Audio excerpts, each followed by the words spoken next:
Можно мы Снимай нахуй! Хорошо, давайте я сниму. Снимай нахуй свою хуйню, блядь! Можно, пожалуйста, Снимай нахуй! This clip is part of a viral video in which a Russian nationalist confronts a group of flamboyant-looking men. One of them is bleeding heavily, which is why I can't show the full footage. The nationalist forces them to remove their piercings.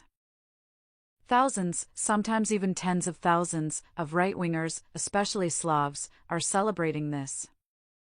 They share these kinds of videos, glorifying their based warriors. These particular men are Polish nationalists. They're trying to guard the border against migrants that Germany wants to deport, as agreed upon in the EU Parliament. They all took their shirts off to look more masculine. And once again, we see tens of thousands of people liking and sharing these posts. They believe they're fighting a holy war against the forces of evil. For a while, I saw myself as part of this movement. I supported the right wing. I thought, if the left hates white men, then of course I must be on the right, right? But I never really liked the aesthetics. At first, I tried to cope by blaming it on lookism. I thought, maybe if we just get rid of the buzz cuts and the Polish truck driver aesthetic, things will get better. But it wasn't just the appearance, it was also the values.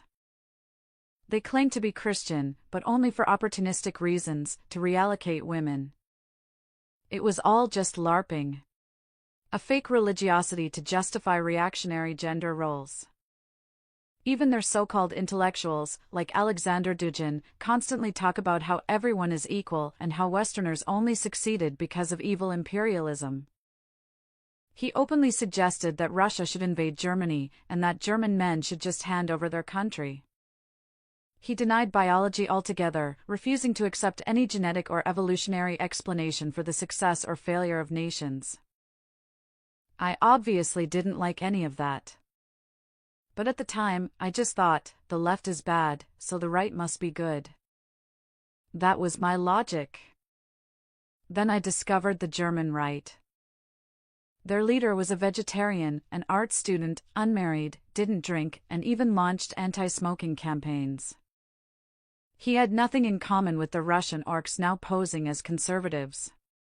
In fact, he probably would have deported all of them. And that's something people need to understand. Just because you reject the mainstream narrative doesn't mean the other side is righteous. The modern Slavic right is made up of low IQ orcs. They will never build anything of value.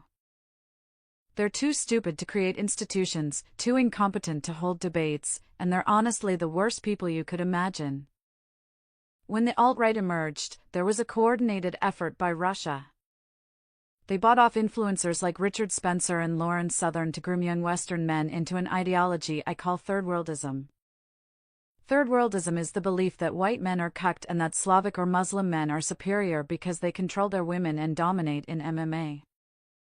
Richard Spencer later revealed that it was his Russian wife who pushed him into this madness. There are some traditionalist Catholics out there, and they don't have strong opinions on foreign policy, but they're starting to hate the government over abortion or religious freedom, et cetera, antipodal to America, so they can be anti-NATO as well. There are some, well, and it just, the list went on. There's probably 12 of them. And I think his assessment was accurate. It was the assessment of someone in some ways engaged in an influence operation, or you could say engaged in espionage. It was, how can we use the far right to promote our agenda? The agenda is simply the demoralization of the West. Now that they're divorced, he supports Ukraine, like any normal person should. In this video, I'll first explain why white men fall for the Slavic right, and then how they can break free. The grooming process usually starts like this: a young white boy feels alienated. The media constantly tells him he's privileged. His favorite video games start pushing anti-white talking points. He wants to push back against what he sees as injustice. Then comes the groomer. He'll start with legitimate criticisms of the American leftist media. Then he'll say, the East is different. We have tradition. We Europeans need to stand together. In one Russian propaganda video, the speaker claims that Russia is full of beautiful women just waiting for foreign men to come in. Here, almost all women seem eager to meet you. He says there's a surplus of single women. What he doesn't mention is that this surplus only starts around age 60, because Russian men are notoriously alcoholic and die early. Putin's biggest fear is that the Western kids he brainwashed into supporting him might one day discover who their ancestors really were, those who fought against communism. One example of why you should never support the orc army is the film Miracle of the White Stallions. It's based on a real World War II event. The Red Army had such a brutal reputation, they were known to eat and even sexually abuse animals, that both Nazi and American troops cooperated to save the Lipizzaner horses. General Patton himself led Operation Cowboy to rescue them. There are countless cases of Americans helping German civilians, especially young girls, escape westward to avoid mass rapes by the Red Army. Surrendering to the Americans saved hundreds of thousands of lives. And General Patton?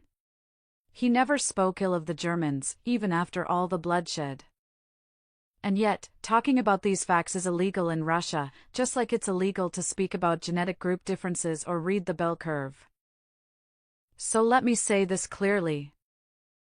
If you're a jobless hooligan who gets off on beating up gay people and annoying everyone around you, join the Slavic right. If you're a masculinity coper who just loves taking your shirt off and hanging out with other closeted homosexuals, join the Slavic right. But if you're actually interested in culture, literature, or improving the world, then under no circumstances should you support Putin or his puppets. Yes, the West has a serious migration problem, but we don't need low IQ orcs to fix it. Don't fall for the masculinity cope. Please.